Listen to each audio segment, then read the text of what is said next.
sculpture.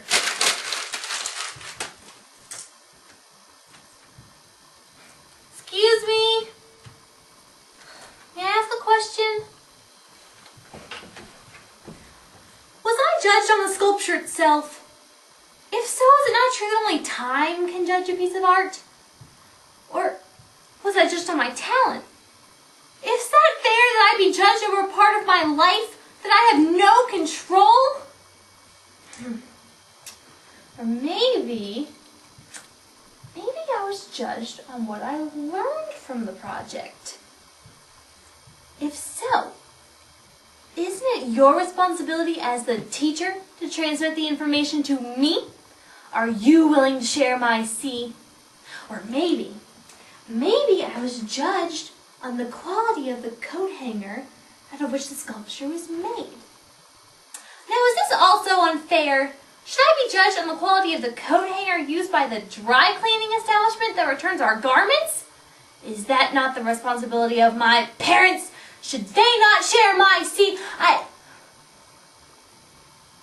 Thank you, Miss Offmar. Squeaky wheel gets the grease.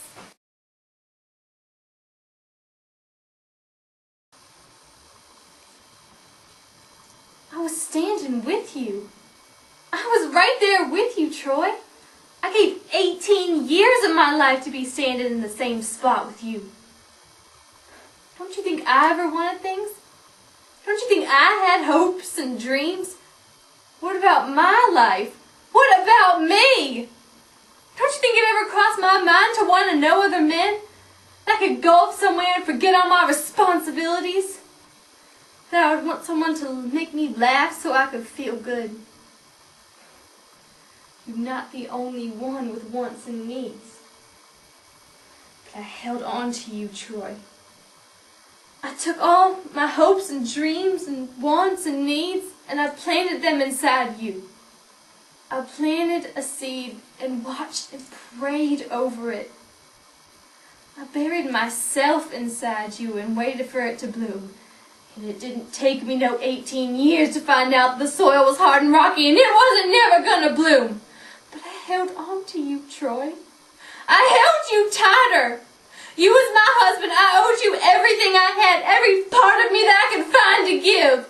And when I was laying up there in that room, with the darkness falling in on me, it was everything I had to try to erase the doubt that you wasn't the finest man in the world. And wherever you was going, I wanted to be there too. Because you was my husband.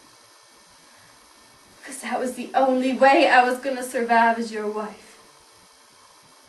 You're always talking about what you give and what you don't have to give, but you take too. And you don't even know nobody